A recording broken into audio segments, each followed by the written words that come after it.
Welcome back to the Script Heroes podcast, Comic Geeks. We have yet another bonus episode for you guys where we'll be doing a deep dive on a trade paperback. This is going to Last be month, we did Radiant Red from the Massive Verse. What are we up to this month? yet another large universe, a little bit earlier of one here. We're jumping on at the beginning for once. This is the first installment of the Energon universe, which is the Transformers and G.I. Joe shared universe. This is Void Rivals by Robert Kirkman and Lorenzo Del Felici.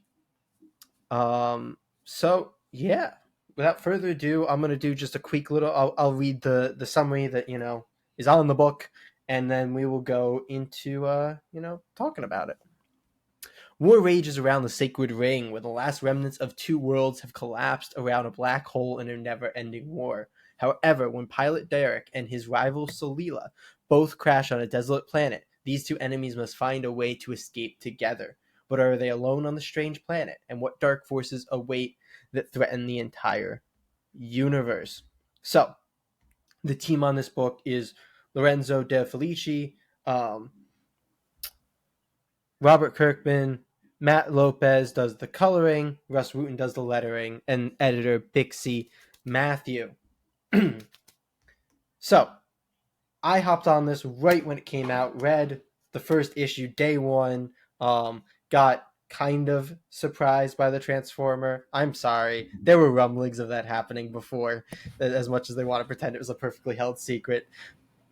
But got the enthusiasm of it with everybody else on day one. Katie did not. No. Transformers was Katie's first foray into this universe. And now she's going back to Void Rivals. I reread it, obviously, so that I am up to date and ready to talk about it. But I'm interested. I love this book. I'll get that out of the way. That's why I'm having us read it. I'm a huge fan of Robert Kirkman and everything Robert Kirkman does, but I really, really like this book. Katie, how did you feel about it? I liked it quite a bit. I do think that the weakest part of it for me was the Energon tie-in. Like, I really liked the story that was going on, and then a Transformer appeared, and I'm like, oh, this feels like it should be a big moment, but has no impact on me as someone who has no connection to Transformers.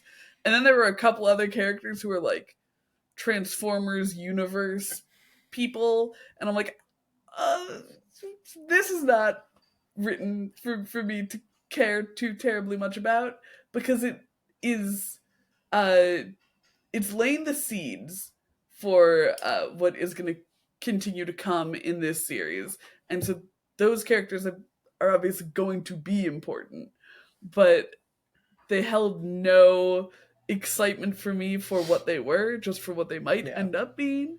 Do you want to run through a quick super fair. plot summary for us? Sure, I can. I'll do Yeah. my best. I am gonna agree with you there, though. First, just for a second, I agree that the Energon tie-ins are the weak part of it. But what I will say is, when I was first reading this series, so it's not for my head. I read like all the letters in the back of the issues where they talked about it, and more characters than you think are from the character or from the Transformers universe. Like basically everybody not from their planets seems to be within the Mhm. Transformers universe, which surprised me. But I was Yeah, very like the surprised that pig dude, the brain dude. I yeah, I, yeah, I kind of figured that anyone that wasn't our main yeah, characters yeah, were pretty some much. sort of established person. But yeah, it was shocking to me that Kirkman would take an idea that was like so distant from it and just like hand it to Hasbro. Like, I don't know. Seems very antithetical to what Kirkman has done throughout most of his career, but you know, surprising. In any case, I'll run through a quick plot summary, trying my best to remember this.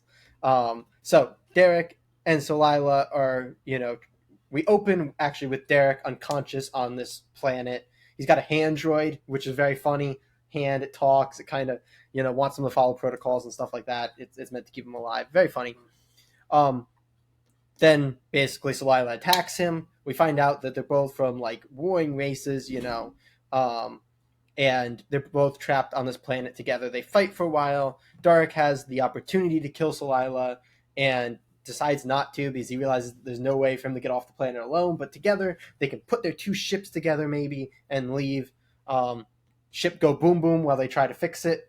Um, and then they stumble upon this transformer who goes and leaves, and actually that's the transformer that then activates all the transformers in Transformers, so you can see the clear, tying of the universe. Very nice. Mhm.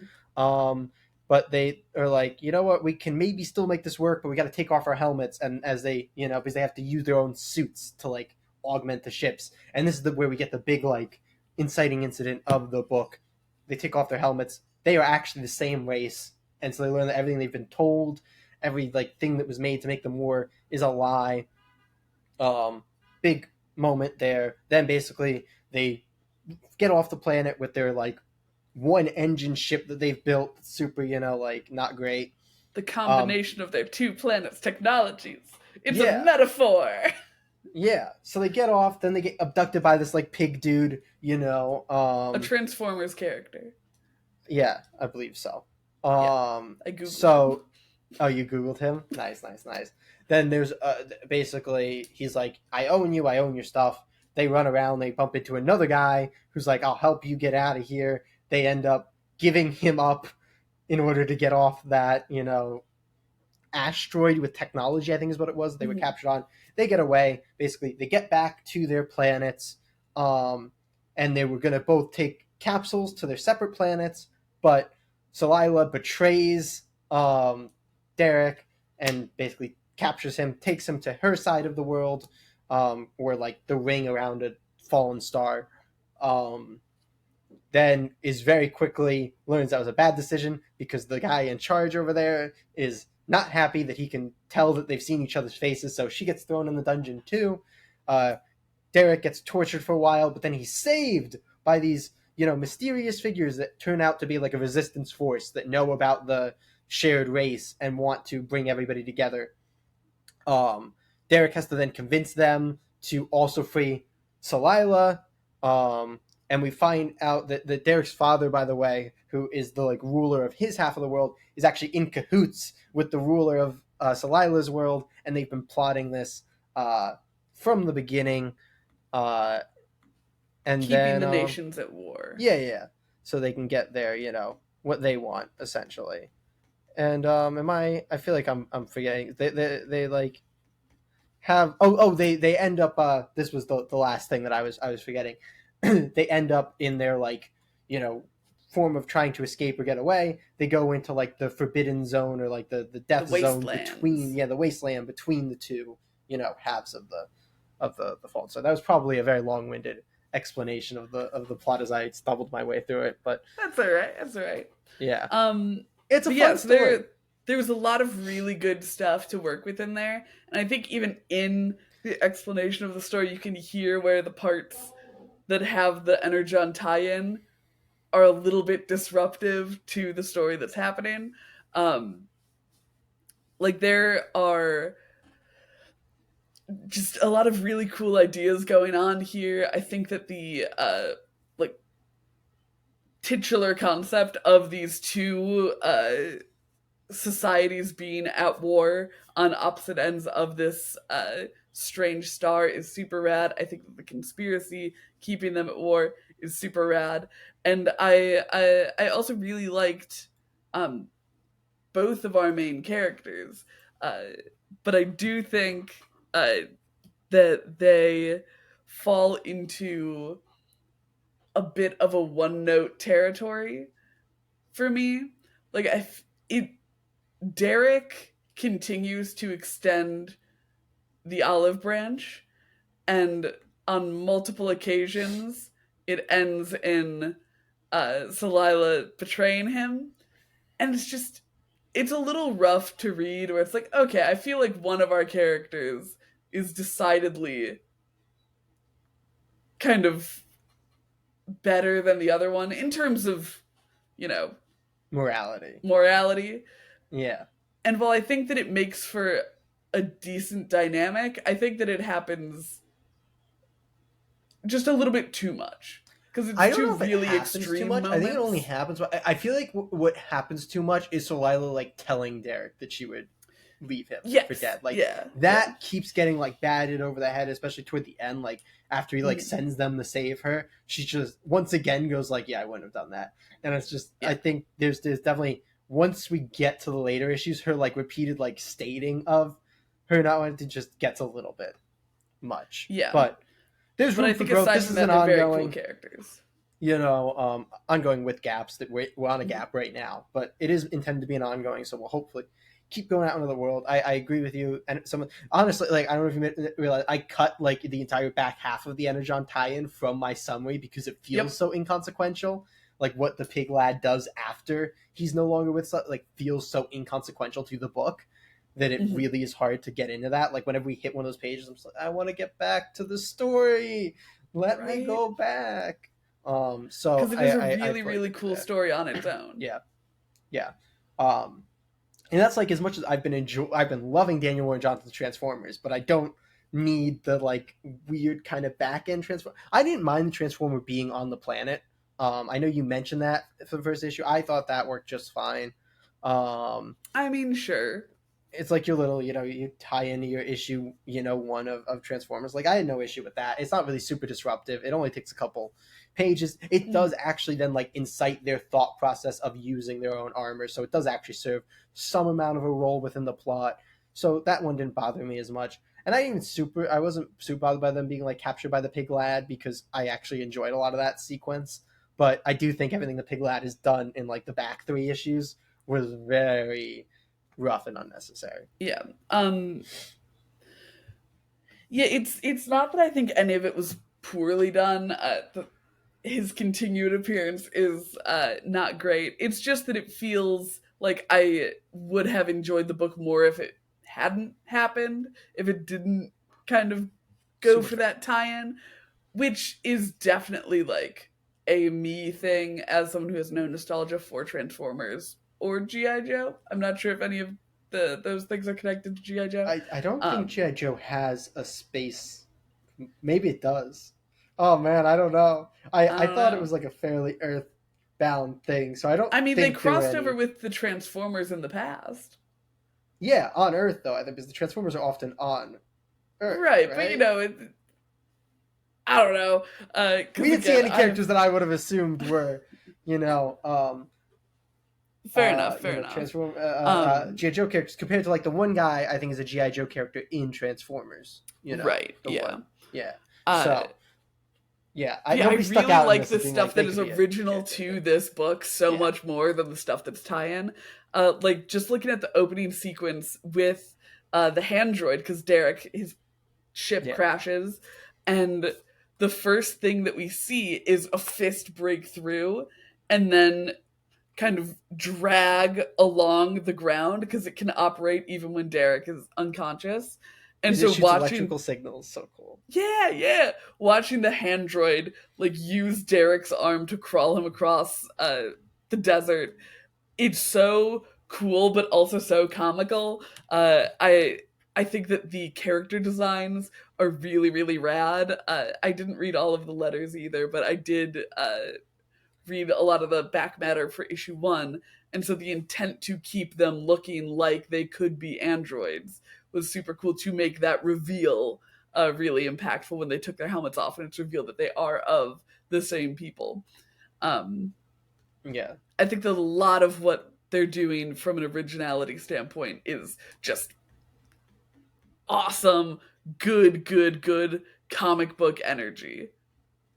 yeah. It's just like I can sing Kirkman's praises any day of the week. I don't think there's ever been a Kirkman series that I haven't enjoyed. Maybe like individual issue, but I don't think there's ever been a Kirkman series that I haven't overwhelmingly enjoyed as a whole. So I love it. I think he's just such a good story pacer. I feel Mm-hmm. like every issue moves by at a nice pace. It ends on a note that makes you go like, I think people have called him like the ultimate like one more issue writer. Like it was like Yeah. one more issue, one more issue, one more issue when you read one of his like big fat phone books of like Invincible, The Walking Dead. It's like, and this is definitely that. It's like first issue, oh my god, they're the same. Wait, next it, oh my god, this guy just captured them. Let's keep going on. And it's just that. Oh my god, the father and the other evil they're working together. Oh my god, one more issue. Like it's just so good at keeping you engaged. Mm-hmm. Lorenzo's art is just Yes. whew. It Man, is the action so like sequences are up my phenomenal. alley. Oh Yeah, my the gosh. vibe of the planet, like that they're Hmm. originally stranded on, such a good vibe. I love the way he does like the night sky, in all of those, like in the long shots and stuff. There's like Hmm. the initial 2 page splash that's like the Void The Rivals Void title Rivals card, title and the page. two of them like Oh, across from each other. It's just so good. there You are a mentioned the lot of character really good designs. like double page Yeah. splashes. There's another one, Oh I yeah, think it's yeah, in issue 6, where they're moving through the city and we see just like this wide cityscape shot, and that's really awesome as well. I I love this artist so much. I have not read any of his other stuff, but this is absolutely putting him on my list of just creators to follow and consume, because this art is so awesome. His blend of action with his more emotive things. We get something kind of similar to Radiant Black, where we have the visor for um, Salila that has the expressive eyes, and a little bit with Derek's visor as well. I think that it's so super duper well done, and all of the yeah. technology looks really really rad. Yeah, no, fully agree. I the only other Lorenzo book that I've read is his other book with Robert Kirkman, Oblivion Song, which is Hmm. also fantastic.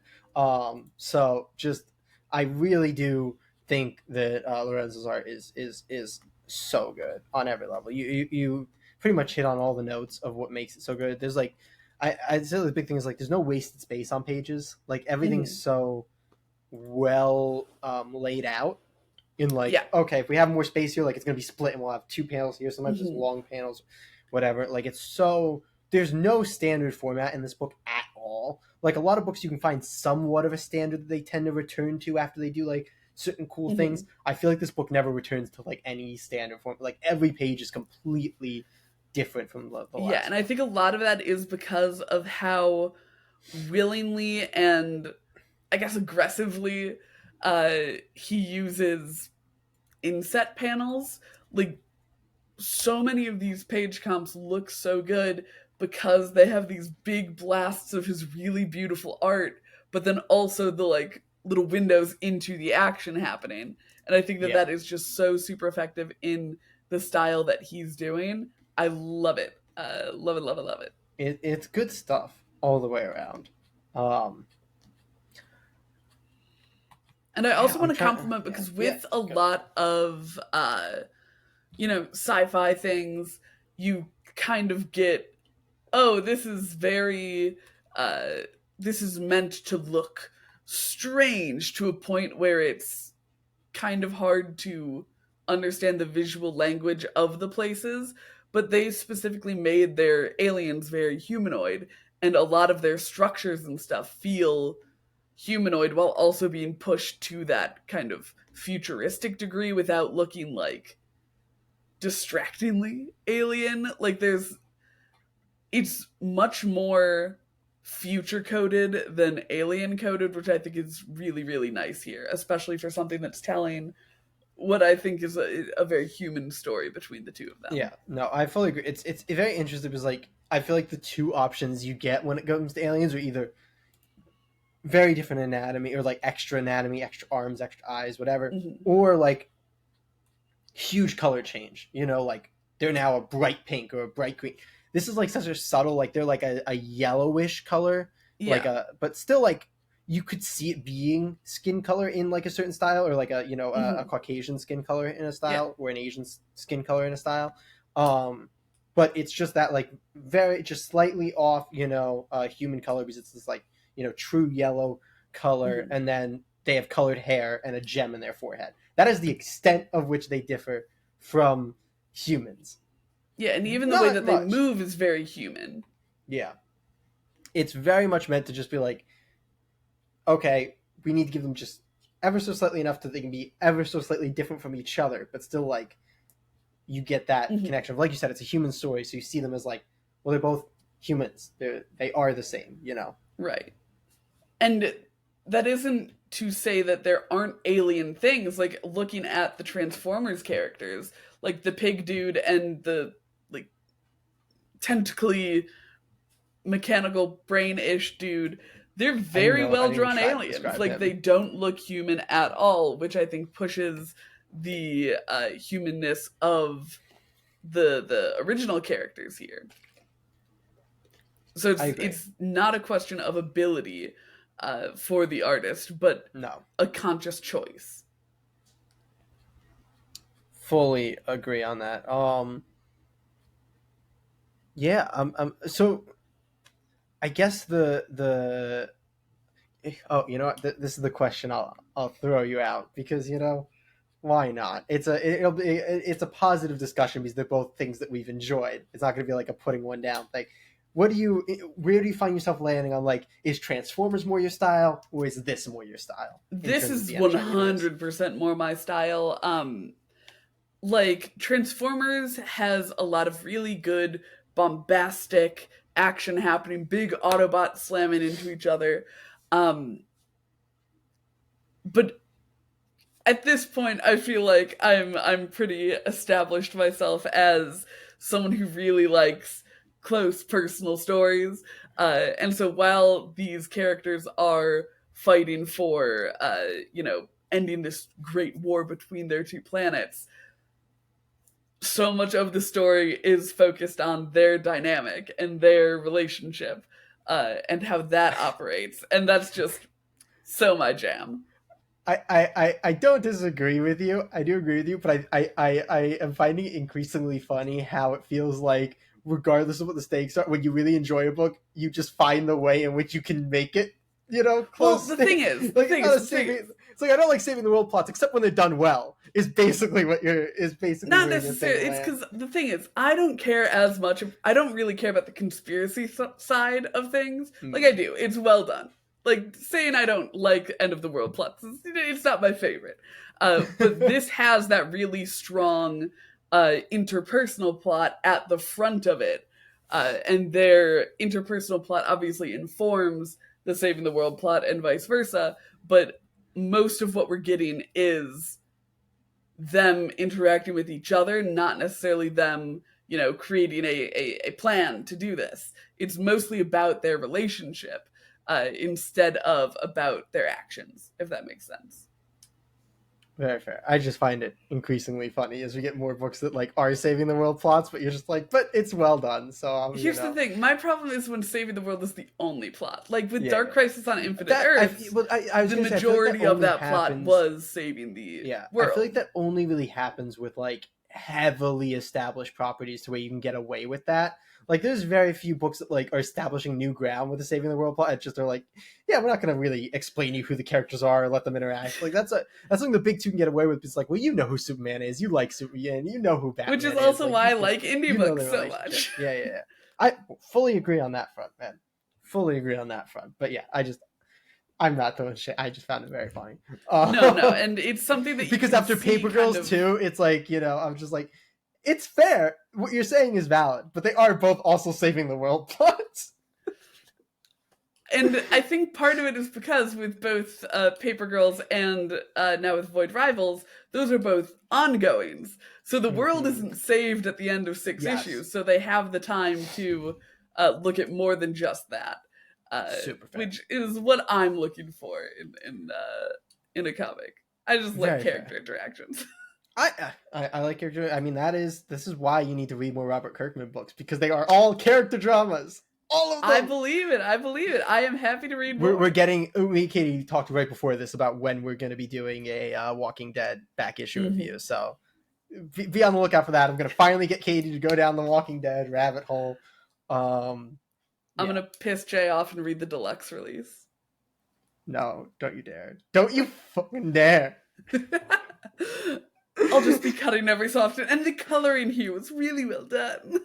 I smack you through the computer. No, but Um, yeah, it's so well done, both as character drama and as a cool world that does have problems that we are addressing.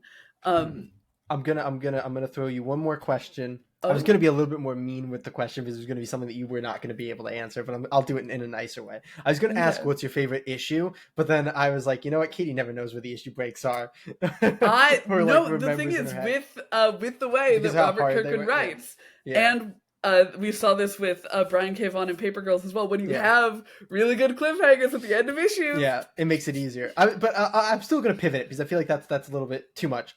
What's your favorite like sequence or moment or like scene, however you want to like refer to it in comic books? What did you enjoy I the most when we got to this book? unsurprisingly, I really like Derek. He's like the kind of character that I like, where he's like kind of the I don't know, the dashing rogue type, like the pilot with a sassy mouth. I don't know. Um, but I found a lot of his scenes to be kind of sanitized almost, where I'm like, okay, I like this character a lot, but he's not doing a ton of interesting things. Whereas with Salila, I like her so much. I feel like when she's not being a little bit annoying about how hard she's committed to uh, what we know will eventually be her not being a loyalist anymore, when she's not just brooding about that, her scenes are really, really rad, and she does a lot of super cool action stuff. In terms of like favorite scenes, I really loved that opening with the handroid dragging him around. I think that Mm. was probably one of the funniest scenes that we had. Uh, I also really liked the scene where Derek is rescued by the freedom fighters. He has he's pretty funny there too. That's kind of his deal. He's a silly, goofy, sarcastic guy. But we get a lot of interesting world building with that, as well as character building for him. And then you got to pick three, right? I can't simply Yeah, pick yeah, one. yeah, yeah. I really loved the scene where the two of them are working together to take down this creature before they let out the brain dude. Probably another Transformers creature. Um, Yeah, yeah. there's That was gonna be one of mine that I was gonna throw out yeah, there. because There's the that has awesome like moment where really Sly like good hauls like her complementary bow staff action. to her in that sequence, and I was like, Oh my oh gosh. yeah, let's do I'm gonna it, add a fourth let's one. get it. At one point, when they're running from the cops, they steal a motorcycle, and she's Yes. doing her warrior thing, and he's like, "Wait, don't recall it yet." 'Cause she's got some sort of like magnetized bow staff that she can call back Yeah. to her, and he like rides up a wall so that when she calls it back, it destroys like 3 drones in a row. Oof! Mm. It Yeah, is it I'm gonna is go with the really one good action action. sequence. Yeah, that I said. Mhm. I'm doing three now too because you made that the rule. I'm gonna go with when Derek was tortured. Like I think those are some of the most gorgeously drawn comic book pages I've ever seen in my life. Like Mhm. I They're remember beautiful. opening that because I think it's toward the beginning of the issue, or maybe it's in the middle. I don't know. It's towards the beginning of issue 5. Yeah, I remember because I was reading that issue as it came. I remember like opening that and getting that and just being like, just literally stop because it's one of those things where there's not a ton of dialogue and you can go through it pretty fast, but just where you Mhm. stop just to look at the page because of how phenomenally well drawn it is.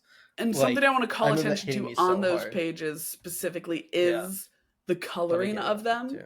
Um, Yeah, because Derek is in the dark, so one, his alien skin tone is even more muted than it already is. He has this like really well done kind of pink blood dripping from him as he's yeah, illuminated by these kind of tealish chains, and then also the electricity from his torturer.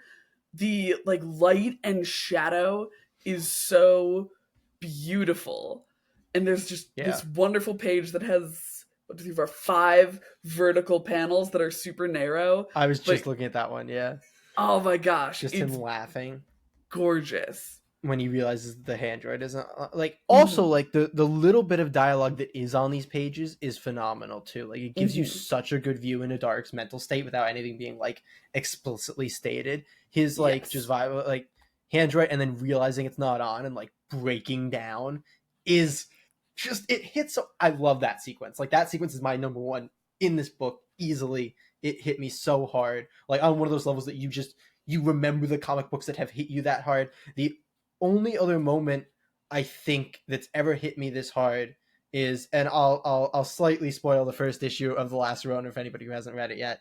Um, It's me. I know, but yeah, but it's the first issue, so I don't think it's bad. It's the moment in which Michelangelo is about to commit seppuku and kill himself, and that is the only other moment where I think I was hit this hard by a comic book. So up there with the top two like hardest hitting moments.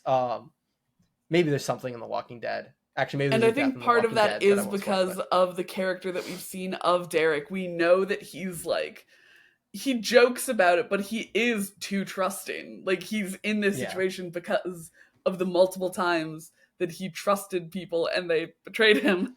Um, and it's just, it makes it so much more potent watching him be tortured like this. yeah, and even Because, like the torture starts with him like trying to revert back to like his fun, playful banter type of guy. He's like I'll play through this torture with, and then just it gets really quiet. Like he starts with like his little spiel of like, so a lot of people think I'm quite the ladies' man, but I'm not yeah, and then he gets hit again, and he just kind of goes much more silent, and then he's left, and we mhm, get a little bit of dialogue. It just, man, the play between the emptiness and the dialogue is mhm. done so well here. It's one of those things where you mentioned that there's really no wasted space, and none of this negative space is wasted. It's all used so effectively in a way that I think we see a lot with like Mike Mignola, where he will look at his page and he'll say, these parts of this page are going to just be black. They're Yeah, going to be dark. You're not going to see anything on them. And that is on purpose. And it adds so much to the just visual storytelling of the yeah, page in general. and it's that like marriage of like this page is perfectly written, perfectly Mm-hmm. illustrated, perfectly colored, perfectly lettered by the best letterer in the business, Russ Wooten. Little shout out, so good. Like just every level of it is done to the best of their ability, and it just gives you this great final product. And that was only my number two of my top three scenes. So I'm gonna go. I think the third one has to be that end moment of the first issue where they take off their helmets and just we're the same. Yes. So much said and so little. But yeah, that this is really like I think everything we just described in that torture sequence is why I love this series Mm-hmm. so much. Such talented comic book creators. It's like Oh, what yeah. comic books can be when they are done really, really well. And I think it's also one of those things to kind of stick on that specific hype train. It's what comics can be, and I think it's one of those like this is very much like a comic book. Like this Yes. is written by someone who loves comic books for people who love comic books. It's not like because I feel like a lot of times there are scenes in comic books that feel cinematic or feel, there can be really great chunks. Calling out Scott Snyder for a second, just chunks of writing where I'm like, yes, this is like beautifully written. This is such a great marriage of those in. Yet this is meant to be in this format, and Yeah. this is done in an elevated way for this format as well. Well, yeah, like It's what, like so four fucking good. pages are like how much time actually? Like if it was in a TV show or in a movie, like what, like 10 seconds, 20 seconds would Mhm. have gone by in that. But we hover on it. We have, panels that show the same thing or show passage of time that's not actually like, Mhm. man, from an art standpoint, from a writing standpoint, from a lettering standpoint, from a coloring standpoint, they are all doing this to be a comic book and to be the absolute best that they can Yeah, be a comic it book. low key reminds me of when Jon Stewart is having his crisis.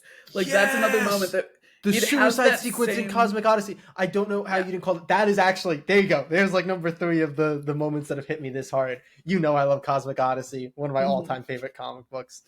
I Oh think that it has a similar energy to that where it feels so perfectly crafted for a comic book.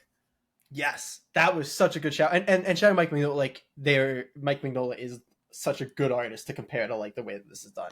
Yeah. Man, I could keep going. I'm so just hyped up and excited about talking about that torture sequence.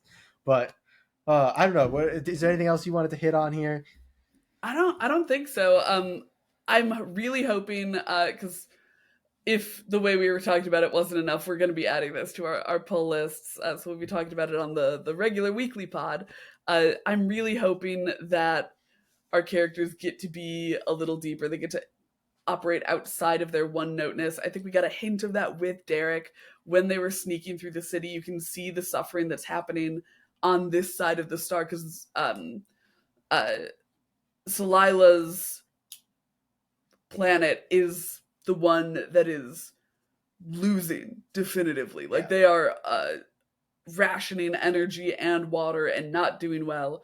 And we see this moment where Derek notices this suffering and just the people on the streets who are hungry and dying, and he starts to say there's nothing like this on his planet before he's cut off, since they're trying to remain subtle. So I'm excited to see his turn, because I think that that's sorely needed, because he is really kind of one note for me at the moment. What I'll throw back is I think this is something that you, if you have read as many Robert Kirkman books as I have, which is a great deal of them, something that I find very interesting about the way that he writes is his plot moves extremely quickly, but his character arcs move extremely slowly. And I think that's like the marriage of what makes his, like, when you read an entire series of it, what makes it so exciting and interesting is like, because you follow those character progressions and they're moving so slowly, but you're engaged because the plot's going, okay, boom, we get off this planet. The whole plot of the book is that they're stuck on this planet. We get off it so quickly. And then we go and we get captured and we get out so quickly. And we get back to the planet and it moves so quickly.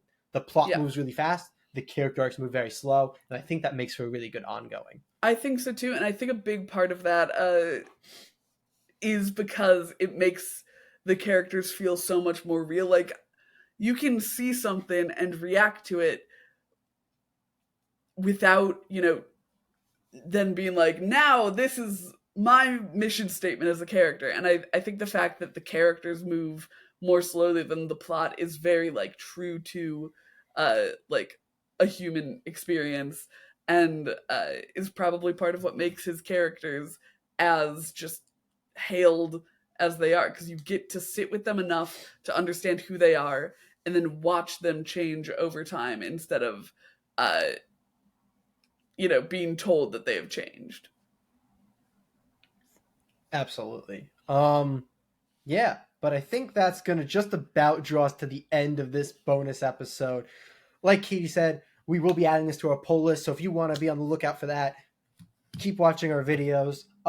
If you're interested in seeing our reactions to Transformers, we've reviewed both issue 3 and issue 4 on the podcast, so you can check out those. I'll link all of the videos that kind of are connected in the description of this episode. And yeah, please subscribe. Keep an eye out. Void Rivals number 7 looks like it's coming out on March 6th. So just very exciting. A month and a half out, and it'll be on the regular pod as well. Yeah, and we'll next Transformers book isn't too far away. The last one just happened a couple weeks ago, so there's plenty of Energon stuff for you to sink your teeth into on the channel. Yes. But as always, we'll see you next time. Comic Geeks.